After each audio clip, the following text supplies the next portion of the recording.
Eu considero que 2 eventos, quer dizer, foram muito importantes, né, para se pensar o ano de 22. Um é a crise política do processo eleitoral, o movi e com isso articulado o movimento o revolta tenentista. E de outro lado, né, a gente tem a própria grande evento que era a comemoração dos 100 anos da independência do Brasil, que vai funcionar como estímulo para uma série de discussões, para uma série de debates e para uma série de eventos. As eleições finalmente ocorreram em março de 1922. E como era de se esperar, Arthur Bernardes, candidato da situação, foi o vencedor. E Nilo Peçanha foi derrotado juntamente com aquelas forças que o apoiavam, né? Mas, também diferentemente de outros pleitos eleitorais da Primeira República, os derrotados não se conformaram com a derrota, né? E começaram a questionar a legitimidade do pleito, acusando de fraude eleitoral, de manipulação, enfim, toda uma discussão e, inclusive, conclamando os militares a entrarem em cena para fazerem alguma iniciativa que anulasse aquele pleito, né? E há toda uma discussão ao longo do primeiro semestre de 1922 para que houvesse a anulação daquele pleito, né, que havia sido de fato fraudado, porque a fraude campeava no processo eleitoral da Primeira República, né? Mas isso gerou uma instabilidade, um conflito e a decretação do estado de sítio. Então, na verdade, a partir de julho de 22, né, o Brasil estará vivendo um estado de sítio. E, evidentemente, nesse contexto desses debates e dessas discussões, né, as comemorações são momentos de reflexão, né, de debates intelectuais, mas são também momentos de festejos. E como é que se pensou festejar esses 100 anos do Brasil, né? Os festejos estariam focados principalmente na exposição relativa ao centenário da independência, né? Exposição essa que se realizaria, grande exposição, que se realizaria aqui no Rio de Janeiro.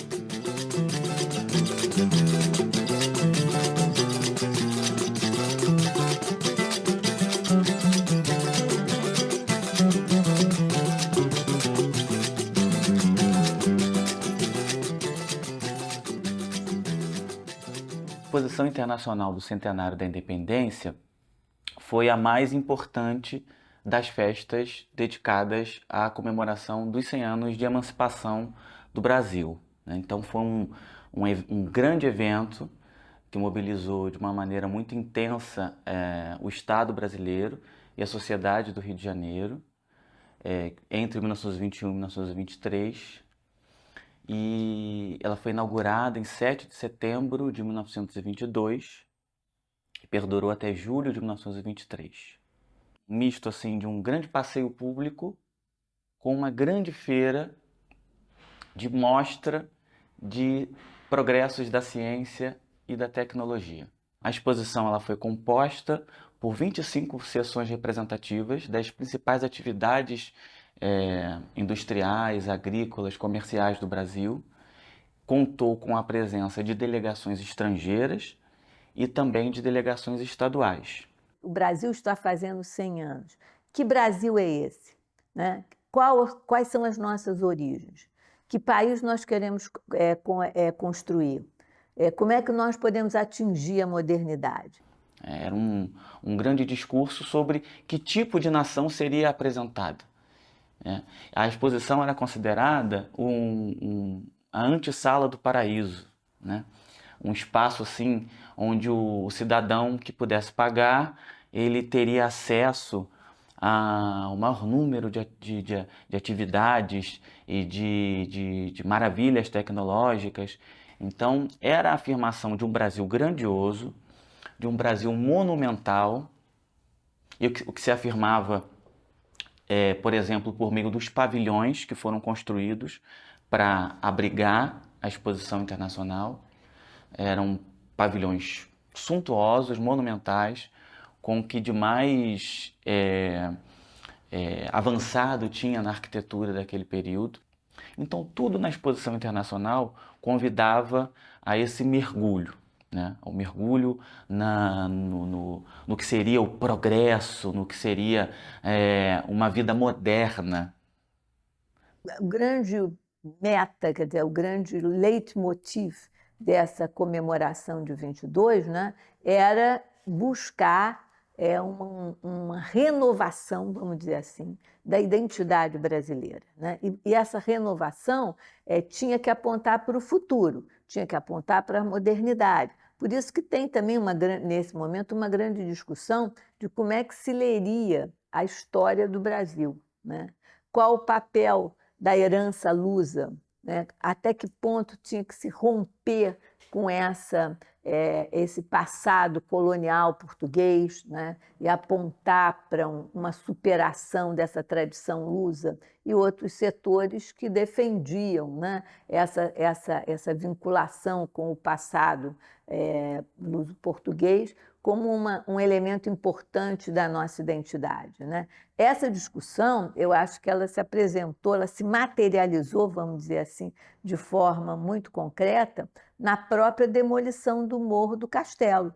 A decisão de derrubada do Morro do Castelo não era exatamente nova, ela vinha já desde o século XIX, porque ele era considerado um empecilho ao desenvolvimento urbano da cidade, e também ele virou vítima do discurso científico da época, porque era considerado um obstáculo à circulação dos bons ventos que vinham da Baía de Guanabara. Em virtude disso, haveria a disseminação de doenças na cidade. Com o contexto das comemorações do centenário, a partir de 1921, a derrubada do castelo ganha corpo. A demolição provocou um grande debate na mídia, não vamos falar de mídia, mas na imprensa da época, né? Entre aqueles que defendiam a demolição do morro, o arrasamento do Morro do Castelo, exatamente no intuito de romper com esse passado, era uma área degradada, uma área habitada por populações pobres, por cortiços, casebres, então demolir aquilo seria a oportunidade de fazer uma grande esplanada, de modernizar a cidade, né, de criar novas avenidas, novos prédios, né? Então a demolição estaria apontando para o futuro e rompendo com esse passado, né? E, de outro lado, tinha aqueles exatamente que defendiam a preservação do Morro do Castelo. Por quê? Porque o Morro do Castelo, nessa perspectiva, para esse outro grupo, se representava um lugar de memória, onde tinha uma antiga igreja, onde foi um ponto importante dos primeiros momentos da criação da cidade, da fundação da cidade do Rio de Janeiro. Então, era fundamental, né, preservar aquele local. O Rio de Janeiro era a capital do Brasil, em 1922. Então, o que acontecia na cidade do Rio de Janeiro era meio como um espelho, né, para o resto do Brasil. O Rio, considerado a caixa de ressonância do que acontecia no Brasil. Então, todas as intervenções, inclusive na geografia da cidade do Rio de Janeiro, tinham um potencial discursivo muito forte, né, de afirmação de uma certa visão de Brasil.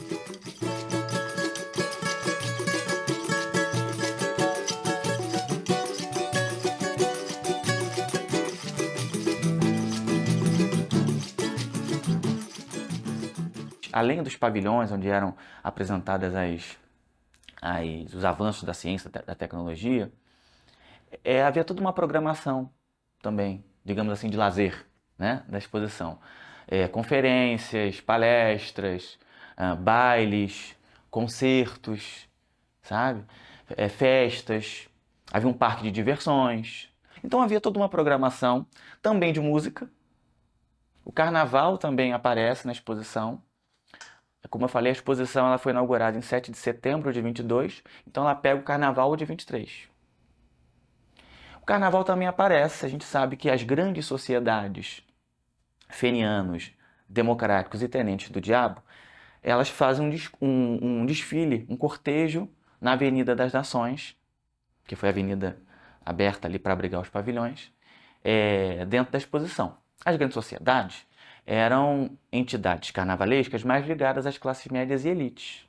A gente sabe que alguns músicos populares e negros se apresentaram, pouquíssimos, né? Como os Oito Batutas, é sempre dado o exemplo dos Oito Batutas, que vem trazer uma determinada música negra, uma determinada música brasileira, composta, não é? Havia sambas também, mas havia machiches, havia choros, havia valsas, um repertório muito mais eclético.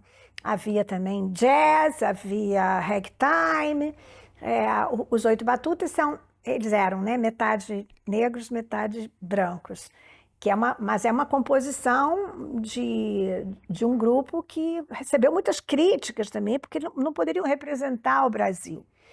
E eram músicos, mesmo músicos negros, que já estavam, inclusive, tendo acesso à indústria fonográfica.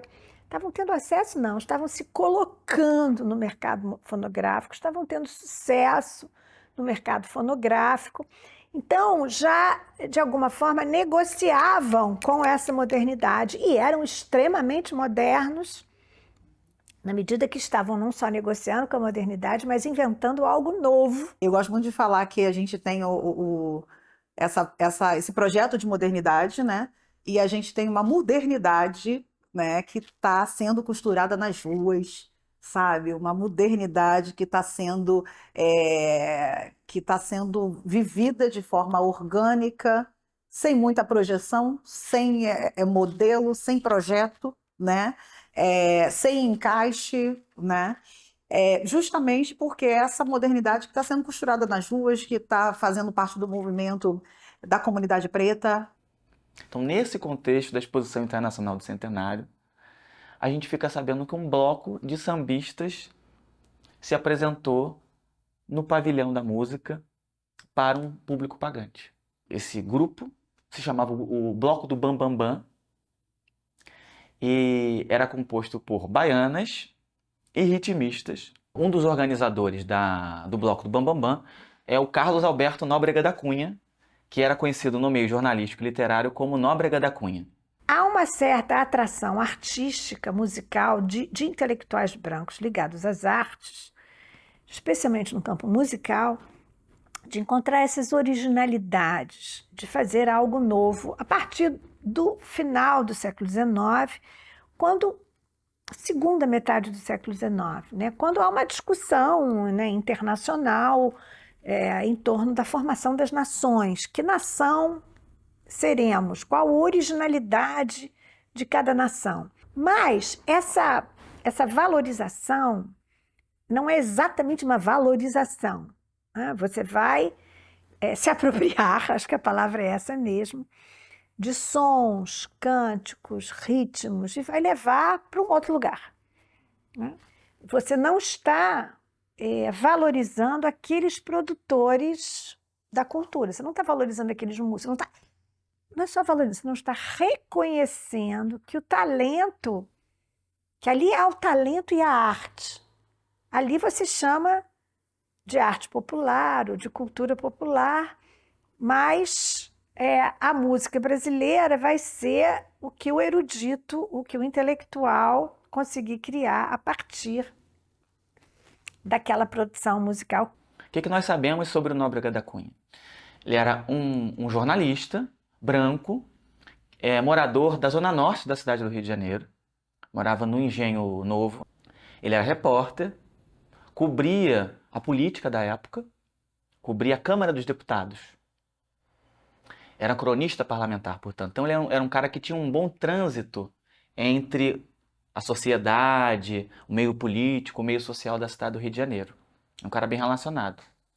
E também, já nesse contexto de 22, ele era professor da educação pública.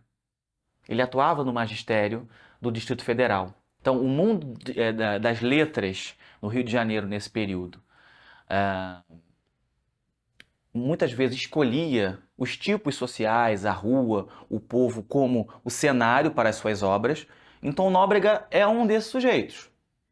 Ele está dialogando com as pessoas das revistas ilustradas, os repórteres ao estilo Oreste Barbosa, ao que tinha sido o João do Rio, né, que já tinha falecido. A gente tem, né, aí uma mudança, né, de perspectiva quando alguns jornalistas, né, sobretudo o Vagalume, eles começam a frequentar espaços que eram espaços de trabalhadores, espaços de pessoas negras, de visitar outras geografias da cidade.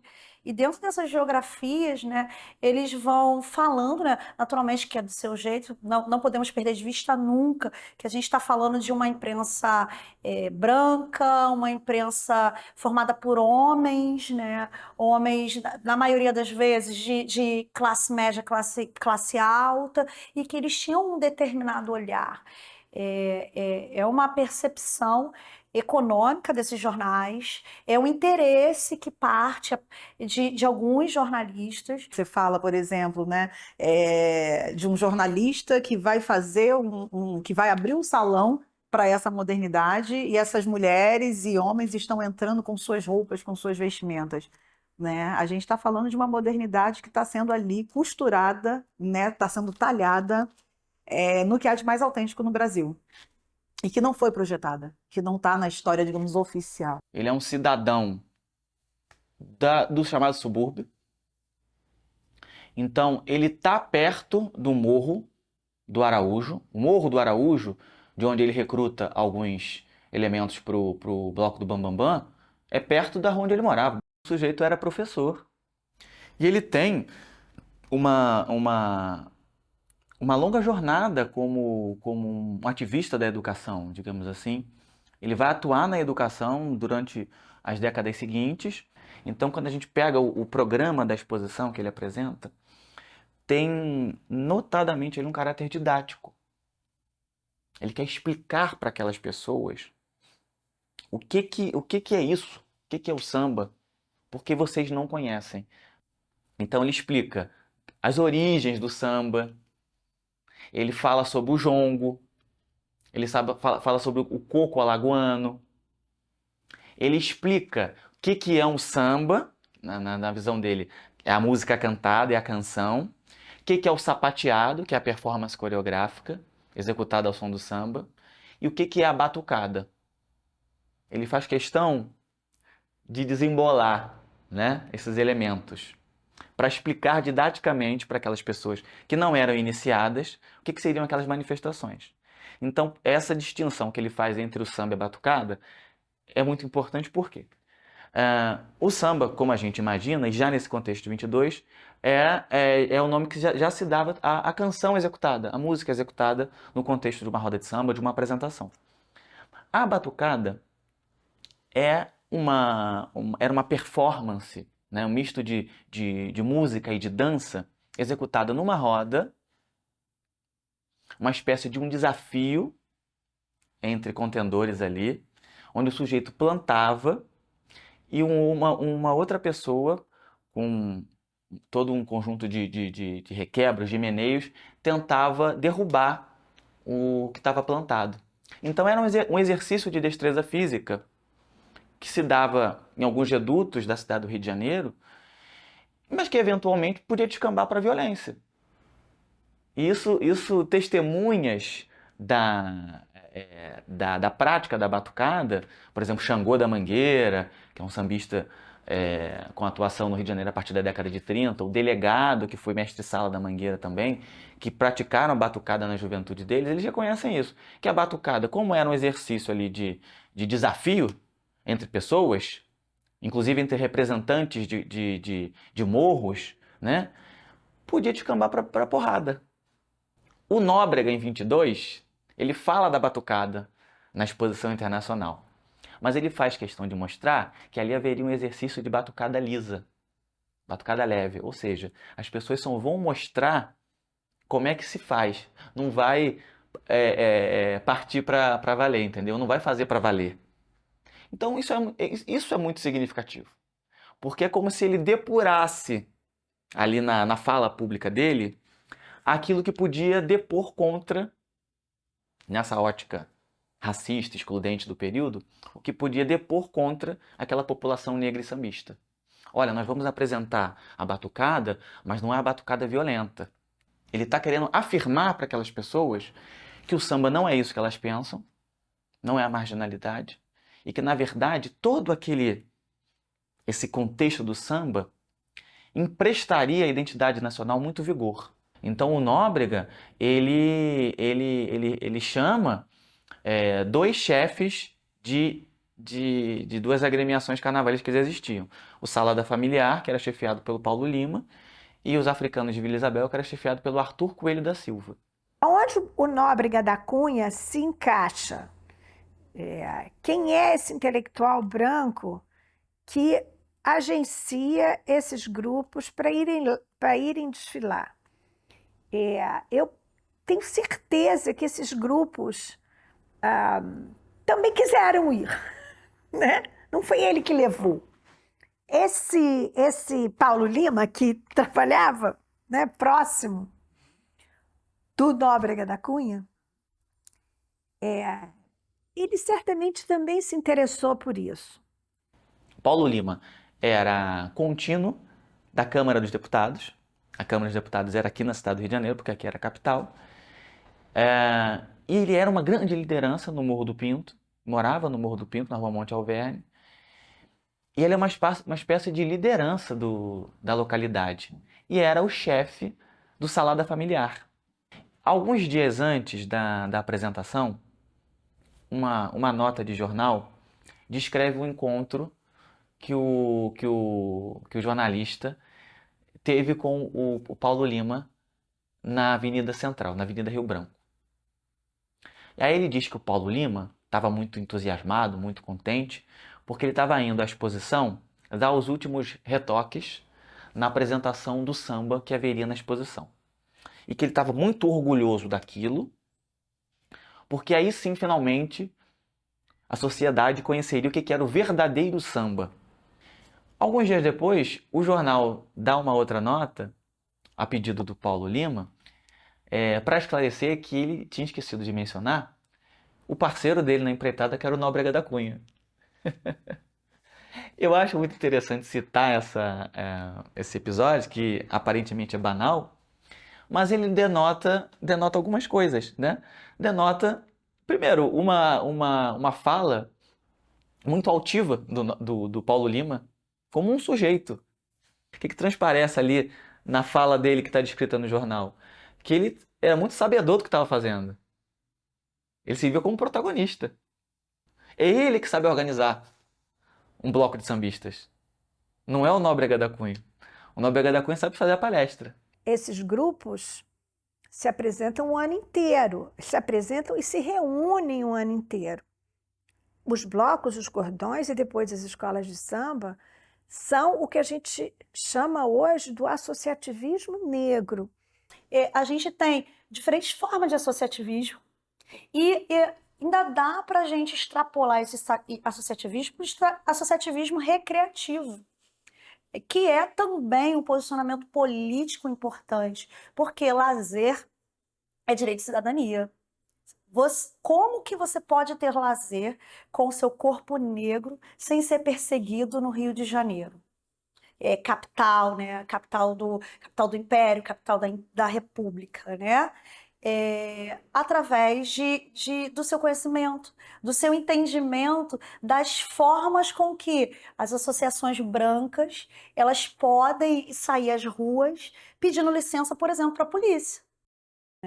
Muitas associações tinham estatutos, né, que garantiam, por exemplo, que para você entrar naquela associação, você teria de ser aprovado, né, diante de um comportamento que você tinha que apresentar. Ali já estava demonstrando que uma maneira positivada de se colocar. Por quê? Você chegava num espaço, você tinha que ter um comportamento específico para estar naquele espaço, que era um comportamento moral, um comportamento ético e uma vestimenta específica. E isso criava um status, uma cultura, né, que girava em torno dessas associações recreativas. E quando você dizia que você era membro de uma associação recreativa desse porte, você também era visto de outra forma. Por quê? Você estava no seu lugar de respeitável. Porque as pessoas sabiam como era os trâmites para estar lá dentro, né? E permanecer nessas associações. Quase a totalidade desses clubes tinham seus cordões, os seus blocos para se apresentar. É o caso do Salada Familiar, que está na exposição. É o caso dos Africanos de Vila Isabel.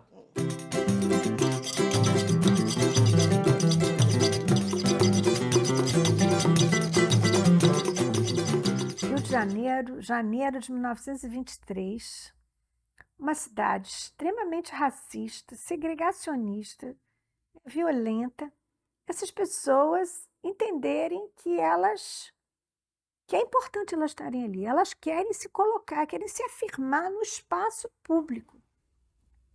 E ali se colocam com toda a sua forma de ser, porque no fundo esses grupos, os africanos, os dois títulos são ótimos. Africanos de Vila Isabel não são, vamos dizer, nomes muito recomendável para as elites brancas, né? Africanos. E a salada familiar, o familiar é ótimo, mas o salada também sabe o que pode ser. Essas associações, elas estavam ali também servindo esse papel de desconstrução de todo um ideário que estava permeando o Brasil nesse pós-abolição, no imediato pós-abolição, na Primeira República, sobretudo. São pessoas que têm uma perspectiva crítica muito importante sobre como usar esse lazer, esse associativismo recreativo como posicionamento político, como reivindicação, né? Eu reivindico aqui o direito de ter o meu lazer. O bloco do Bambambam Bam Bam não existia na vida recreativa do Rio de Janeiro. É isso que é interessante. Não era um bloco que já existiu, que o Nóbrega levou para se apresentar na exposição. Na verdade, é um combinado que ele faz de sambistas oriundos do Morro do Araújo, no Engenho Novo, do Salada Familiar, que era uma entidade recreativa e carnavalesca do Morro do Pinto, ali na zona portuária, e dos Africanos de Vila Isabel, oriundos desse bairro. Olha só, são lugares distantes, portanto eles se encontram, eles se conhecem. Só isso já é impressionante. O Morro do Pinto, que é no centro da cidade, conhece o povo lá do Morro do Araújo.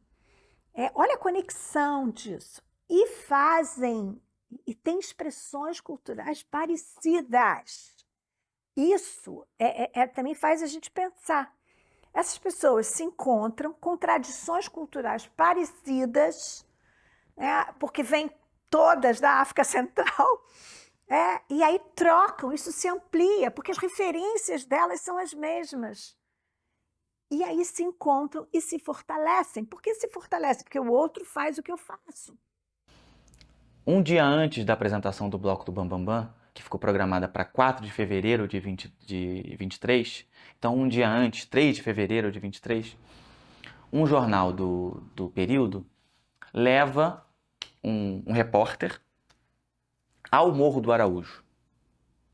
Como eu disse, o Morro do Araújo fica no Engenho Novo. Não é mais uma denominação utilizada hoje em dia, mas pelo que a gente pode delimitar, seria aquele conjunto de morro ali, abaixo do que hoje é a Grajaú-Jacarepaguá, a estrada Grajaú-Jacarepaguá. E por que ele ganhava esse nome naquele período? Porque abaixo dele há, ainda hoje, inclusive, a Rua Araújo Leitão. Então a rua designava o morro. Então o repórter vai ao Morro do Araújo e, para cobrir, para contar para os leitores dos jornais o que seria uma roda de samba. É preciso salientar que uma roda de samba naquele período de 22, para quem não era um iniciado, era um total desconhecido, né?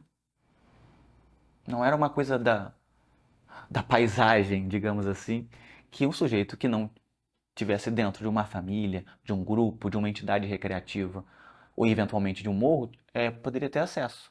Ele fica assustado com os barulhos, com o zum, zum, zum, com o frenesi. Os ouvidos dele não estavam preparados para isso. Então ele se assusta quando vê as pessoas na roda de samba. Os adjetivos que ele usa para descrever, para qualificar, na verdade, o jeito que as pessoas dançam, são adjetivos animalescos. O samba, ele é um movimento que congrega as pessoas. O ritmo, os saberes, né? A forma de se portar, a forma de dançar, a comida, a forma de receber, né?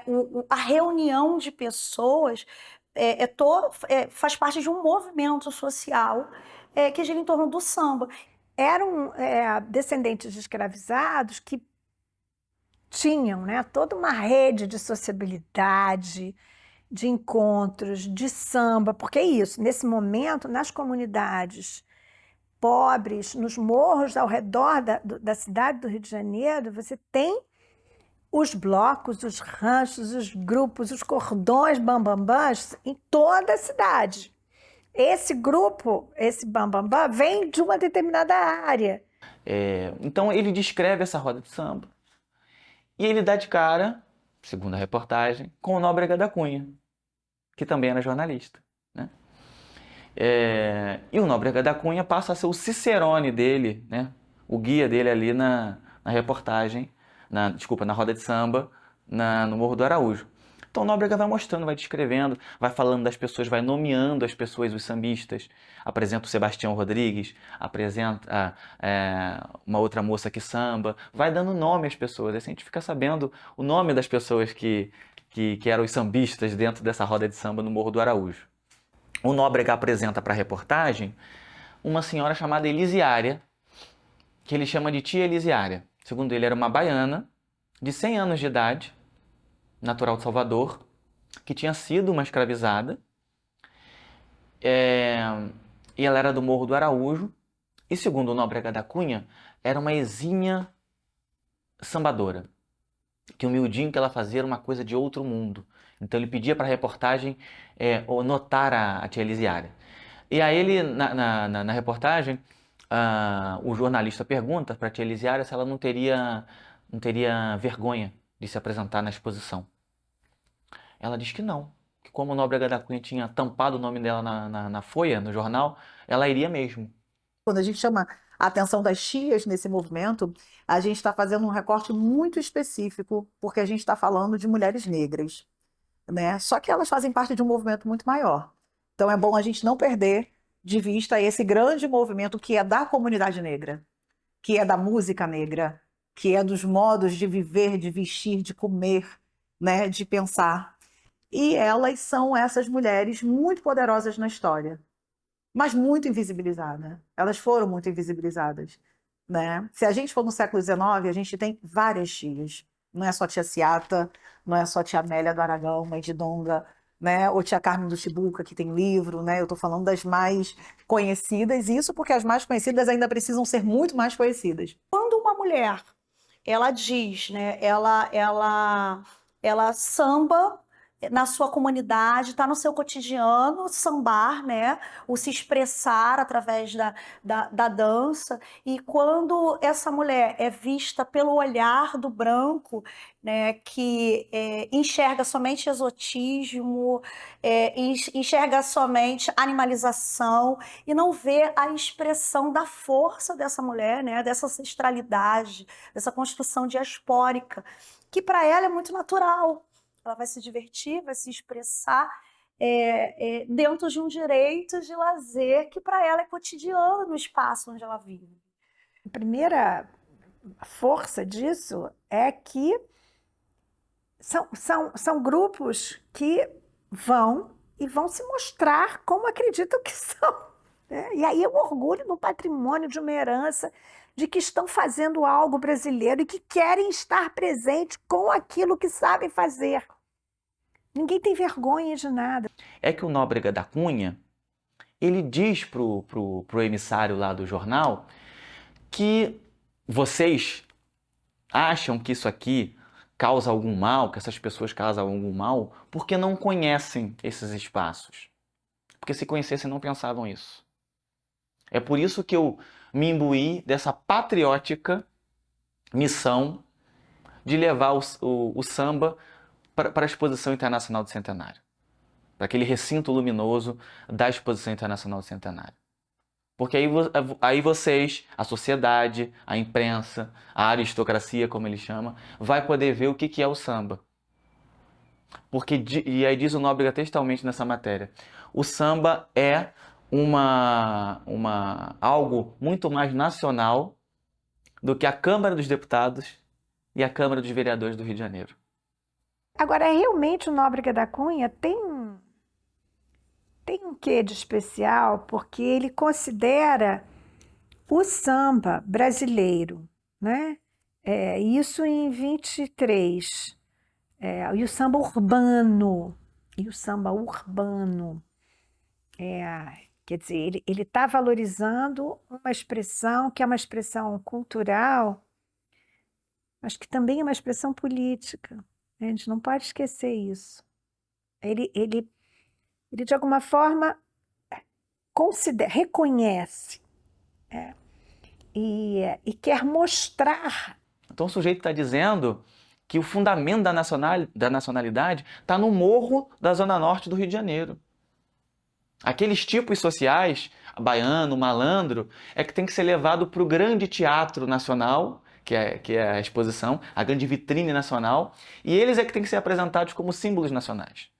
Então tem um deslizamento discursivo muito forte aí, né? Que a identidade brasileira, ela tem que ser nutrida pelo samba do Rio de Janeiro, pelo morro do Rio de Janeiro, com seus tipos sociais, sua musicalidade, seu sapateado. Essas pessoas que estão recebendo esses jornalistas, elas sabem sobre a importância da divulgação dos seus espaços.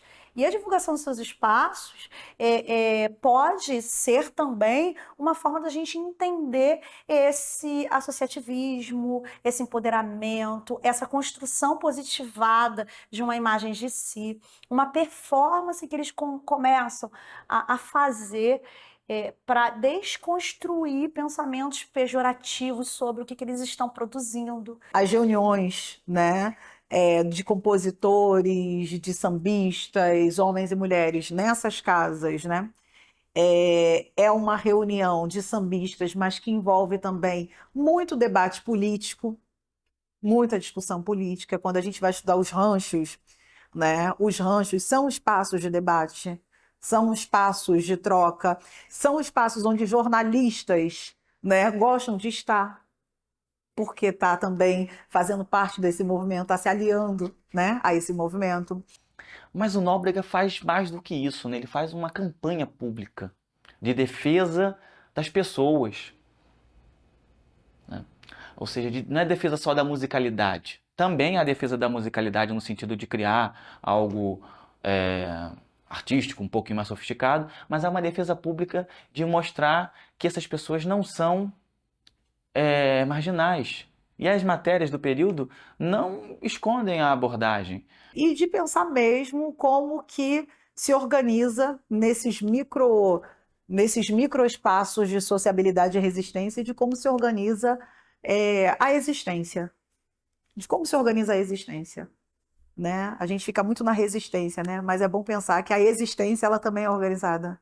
O que é o bambambam? Essa onomatopeia, ela designava o valente, o malandro, né? O valentão, aquele sujeito que se afirma com ousadia num determinado contexto, né? Então, o bloco do bambambam era o bloco das pessoas que eram de alta patente, porque se por um lado ele precisa se defender o tempo todo de que o bloco que ele vai levar na exposição não é um bloco de marginais, não é um bloco de vagabundos, o nome escolhido é justamente bambambam, que remete à ideia de um malandro. Então vejam que esse imaginário do que seria um bambambam estava presente nesse contexto. O Orestes lança um livro naquele ano e o Nóbrega se empenha para conduzir um bloco de sambistas. Sem dúvida, o Nóbrega da Cunha ele está fazendo uma mediação aí, mas o Paulo Lima também. São dois intelectuais mediadores. O Paulo Lima, para mim, seria um intelectual mediador por excelência. Ele faz parte de alguma comunidade, se relaciona com a outra e está levando para ser reconhecido como brasileiro numa exposição dos 100 anos da independência. Olha a estratégia do Paulo Lima. Ele tem uma estratégia política, né? Nós vamos desfilar no lugar mais importante. É uma forma de lutar pelo reconhecimento. Em meio à perseguição, porque, né, tem batida policial. Para sair, tem que pedir autorização da polícia, e volta e meia a polícia não aceitava, entrava, acabava com o samba, e eles estão desfilando. É muita coragem, né? É muita coragem. E muita força, né, de querer fazer valer suas tradições, porque nós estamos falando de tradições afro-brasileiras extremamente modernas. As notícias sobre o Bloco do Bambambam Bam Bam dizem que 3 sumidades, ou seja, 3 exímios tocadores do pandeiro, iriam se apresentar no Bloco do Bambambam Bam Bam. Um sujeito chamado Neném Macaco, de Vila Isabel, o Honorato, do Morro do Araújo, e o Zé Espinguela. Porque o Espinguela seria um outro Paulo Lima, né? Um outro Paulo Lima, porque o Espinguela depois ele vai ser nos anos 30, né? No início dos anos 30, ele vai ser considerado o articulador das escolas de samba. Era compositor também, teve muito ligado à Mangueira, apesar de sempre ter morado no Engenho de Dentro, ele tinha uma ligação forte com o Morro da Mangueira. Tanto que ele é considerado fundador da Estação Primeira de Mangueira. Então ele é contemporâneo de Paulo da Portela, do Cartola, Carlos Cachaça, Saturnino, Mano Eloy, Getúlio Marinho, todos sambistas, pessoas negras. Então ele está fazendo um pouco o que o Paulo Lima fez 10 anos antes. Será que ele não aprendeu com o Paulo Lima? E o Espinguela está aí, se ele era jovem aí, ele aprendeu muito. Ele está sacando essa rede, porque pelo menos você saca uma rede que acontece entre o Morro do Pinto e o Meia. Isso a gente sabe, né, pela pesquisa do Eric Brasil, do Leonardo, que tem várias outras associações. Gente, o Espinguela aprendeu tudo, né? Não é à toa que ele depois... Só pode ser ele, né? Não vai ter 2 Espinguelas. Né? A gente está falando muito da vestimenta dessas mulheres, o vestir a baiana. E essas roupas, sabe? Que são lindas, que são luxuosas, que são caras. Só que esses músicos que estão aí, e essas senhoras que estão aí como baianas, né? Você veja, elas estão como baianas antes dos anos 30. Isso aí é 1922, 23, né? Foi em janeiro de 23 que eles se apresentam, né? Você já tem a baiana como uma figura importante nesses desfiles. Eles deviam desfilar lá no Meyer, né, que é ali perto. Será que eles iam até a Praça 11 também? Provavelmente também. E se encontrassem na Praça 11. Aliás, a Praça 11, né, certamente eles iam. Vamos imaginar que eles também iam à Praça 11. A Praça 11 era o coração da negritude do Rio de Janeiro. É um momento em que todo mundo se encontra e se conhece e troca, e vê o que o outro está tocando, o que o outro está cantando. É de uma potência. Pensar essa cartografia negra no Rio de Janeiro é entender que o Rio de Janeiro é negro, né? É entender o Rio de Janeiro negro, assim, de forma visceral, né? Se eu me colocar lá atrás como moradora de uma pequena África, e essa pequena África for só a região da zona portuária e adjacências ali, eu estou muito restrita, entende? Eu estou muito restrita ali naquele território. E eu fiquei vendo, porque Todos os Prazeres, quando ele olha para a região portuária, né, quando ele olha para a Praça 11 e vê aquela negrada nas ruas, ele fala, uau, nossa, temos uma África, isso parece uma África em miniatura. Essa foi a expressão de Heitor dos Prazeres, uma África em miniatura. Pequena África já foi um conceito-chave, uma expressão usada depois por jornalistas brancos, inclusive, né? E eu fico pensando que pensar a pequena África e engessar nesse lugar, se isso não é estratégico, né, no sentido de colocar uma força que é muito pulsante, que é muito maior, concentrada numa região só. Porque aí fica mais fácil de você desenhar um Rio de Janeiro branco, entendeu? De uma zona sul branca, sabe? De um subúrbio misto, diverso, e a pequena África concentrada no espaço e tempo. Porque se a gente for pensar a pequena África naquela região e for ver a região hoje, então, assim, acabou, né? Acabou a pequena África. Então, é entender que quando em Todos os Prazeres ele fala de Pequena África, ele está falando de todo esse saber diaspórico que ele conseguia identificar ali. Ele está falando de um espaço simbólico. E reivindicar essa ideia de Pequena África quanto espaço simbólico de saberes diaspóricos das pessoas que vieram escravizadas e aqui construíram todo um arcabouço cultural, é muito importante, né? É muito simbólico e um posicionamento político. E aí, quando a gente pensa, né, nos trânsitos e deslocamentos, a gente vai ver realmente que do século XIX a gente tem uma chamada diáspora baiana muito forte, e essa galera da Bahia realmente está se colocando mais ali, zona portuária. Quando a gente pensa a zona portuária, não é a configuração de hoje, então é bom pensar, né, que a zona portuária a gente não tem Presidente Vargas, então tem uma relação mais próxima com o Saara, mais próxima com a Praça 11, ali da Providência, da Saúde, da Gamboa, né, do Caju. Então a gente tem uma outra configuração ali no século XIX e realmente o fluxo da Bahia é mais intenso.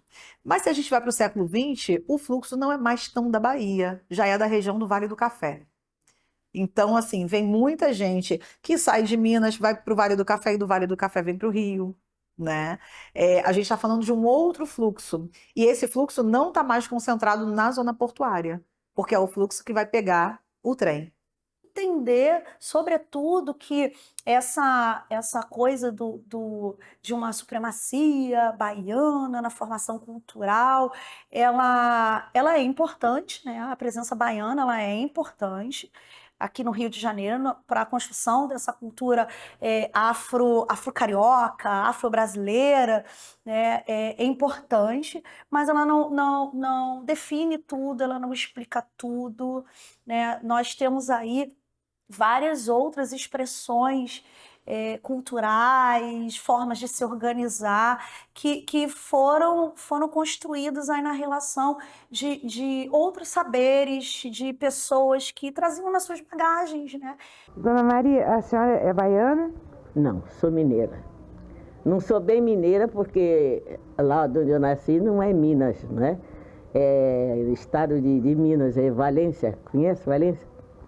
Eu sou de Valência, nasci na Fazenda da Saudade, que tinha comunicação com a Fazenda da Bem Posta. E lá se dançava jongo? Lá se dançava jongo. Não sei se ainda dança, porque há muitos anos eu estou fora de lá, né? Eu vim de lá com 12 anos, já estou com 77, não sei se ainda dança, né? Mas usava muito dançar o jongo. Todos os dias festivos de São João, Santo Antônio, São Pedro, dia 13 de maio, eram os dias que tinha jongo. Tinha o pagode, como se diz, baile lá, chamava pagode, né? Então tinha o pagode e tinha o jongo.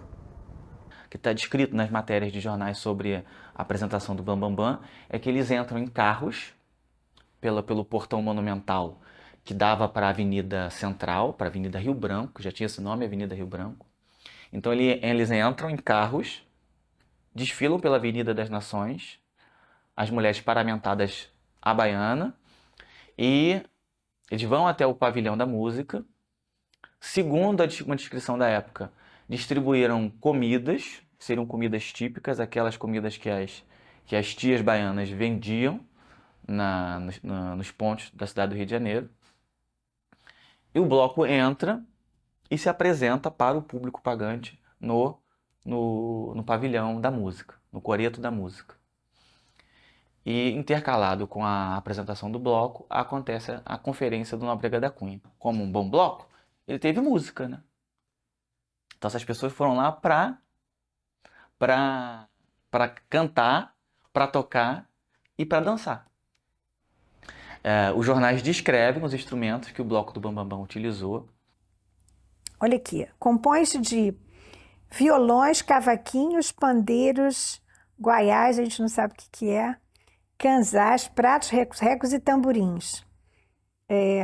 Interessante que não tem tambor, né? Bom, é interessante que não tem aquilo que seria considerado o mais africano dos instrumentos, né?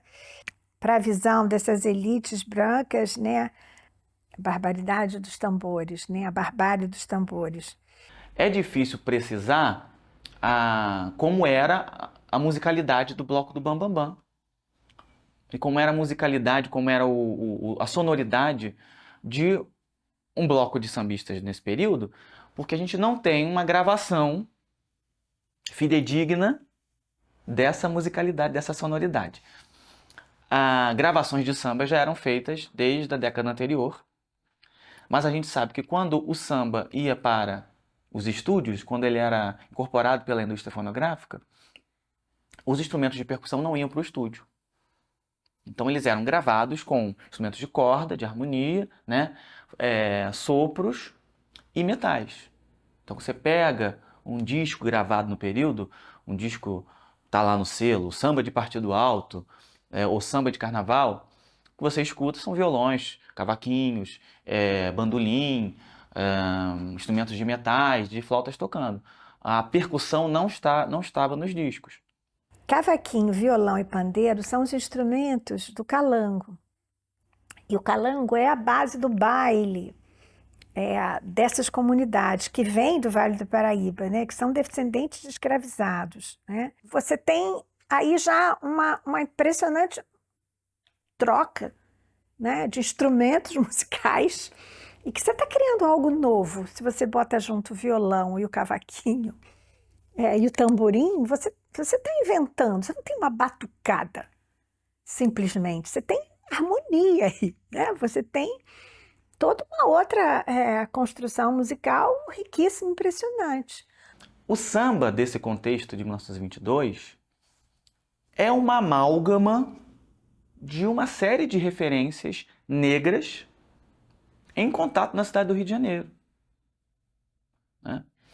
Notadamente padrões musicais banto, da região da Centro-África, da região de Angola. Aqui no Rio de Janeiro, em contato com também musicalidades de outras procedências africanas, mas tudo isso em amálgama aqui na cidade do Rio de Janeiro. Então, para a gente é um estímulo pensar assim, como será que era o batuque, né? do pessoal do Bloco do Bambambam. A gente pode se aproximar através de relatos de pessoas que viveram nesse período e que deixaram registros, deixaram falas sobre isso, gravações posteriores que tentaram se aproximar desse contexto sonoro. Ney Lopes, quando ele começa a pensar, né, sobre o samba do Partido Alto e começa a mapear os espaços de produção de samba de Partido Alto, ele consegue identificar em diferentes morros do Rio de Janeiro, morros que foram alimentados por processos migratórios do Vale do Paraíba em diferentes momentos, morros onde havia jongo, havia samba, havia o Partido Alto, e são morros que foram espaços de fundação de escola de samba. É uma expressão cultural de descendentes escravizados que está se apresentando, né, e fazendo algo inteiramente novo e moderno, com todos esses instrumentos, com essas performances, com esses trajes. Eles estão inventando, produzindo o que a gente vai chamar depois de escolas de samba, mas isso está acontecendo agora, né? E já devia acontecer antes. As pessoas descendo dos carros com os seus instrumentos, com seus corpos, com os seus rostos, naquele ambiente que não foi pensado para incluí-las. Num contexto em que a desqualificação racial, biológica, cultural dessas pessoas era muito virulenta na imprensa, no debate científico.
As comemorações, né, as efemérides, elas são importantes porque exatamente nos fazem pensar, nos fazem refletir como foi se construindo essa ideia de Brasil, de brasilidade, de nação, porque isso é muito caro para a educação, para as políticas de turismo, de cultura, quem somos nós, né? E a própria existência de cidadãos brasileiros que têm que se entender como pertencendo a alguma unidade, né? A algum Brasil. E essa construção de Brasil, ela continua em processo.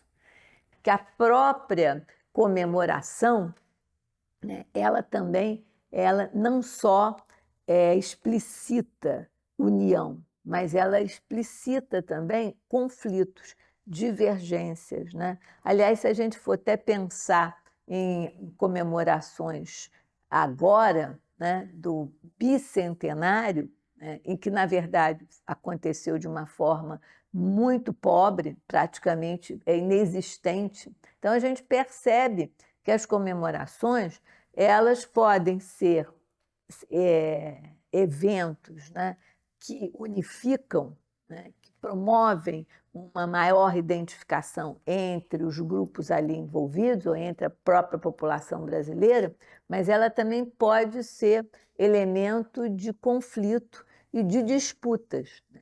Que país é esse? Que país nós queremos ter? Quais são as nossas tradições? Quais são as nossas identidades, né? Então, é muito importante nós olharmos, analisarmos, né, esses eventos comemorativos. Então, quem é que fica de fora? Esses populares, né? São as pessoas negras que são vistas como pessoas sem protagonismo quando elas estão presentes em vários espaços, sobretudo espaços políticos importantes, né? Visibilidade na época que eles estavam gravando suas músicas, participando de grandes festivais, mas eles não são considerados quanto protagonistas, embora tenham agenciado todo esse caminho para estarem nesses espaços. E eu gosto muito de frisar que epistemicídio não é o apagamento, né? Não é o apagamento do modo de viver africano, do modo de viver em diáspora, pensando na diáspora africana, né? O epistemicídio são as tentativas, porque se fosse o apagamento, nada disso faria sentido, né? Inclusive isso aqui, nada disso aqui que está acontecendo, né? O argumento disso aqui não faria sentido se fosse o apagamento, o real apagamento. Então são tentativas de apagamento, né? Porque a gente não pode quando a gente pensa que é o apagamento, a gente está deixando de considerar resistência, luta, criatividade, né? Movimentos sociais, a gente está deixando de considerar todo movimento, toda a potência da margem. Essa operação, porque isso é uma operação narrativa, imaginária, ideológica, essa operação esquece, esconde os compositores, os autores, as dançarinas, né? As tias, que não reconhece o papel fundamental nessas pessoas na criação do novo, naquilo que é especialmente original na história brasileira. Então é por isso que a gente tem que falar de uma música negra. Eu vejo assim, não de uma música popular. Tá, podemos falar uma música popular negra, como fala o Stuart Hall. Mas a gente não pode deixar de reconhecer os protagonistas dessa história. E quando você leva tudo para a mestiçagem, você, né, não reconhece o que esses protagonistas sofreram. E com o racismo, com a discriminação, com a falta de reconhecimento. E essa história não contada, né? Que não é o intelectual branco que salva. São esses artistas negros que querem se colocar como cidadãos brasileiros. E aí querem aparecer na efeméride dos 100 anos da independência do Brasil. O bloco do Bambambam, os discursos que o circundam, tanto do Nóbrega da Cunha quanto as agências do povo sambista, são um elemento muito significativo para a gente pensar como esses contextos de comemoração, de efeméride, costumam construir projetos, programas, ações, políticas, discursos muito excludentes. Que é preciso sempre desconfiar desse olhar do festejo, porque o festejo ele mascara uma série de contradições e também apaga pessoas, sujeitos. Então a presença do bloco do Bambambam é muito salutar para a gente pensar a busca por protagonismos, por espaços de pessoas que não estavam convidadas originalmente a sentarem na antessala do Paraíso que a Exposição Internacional do Centenário propunha.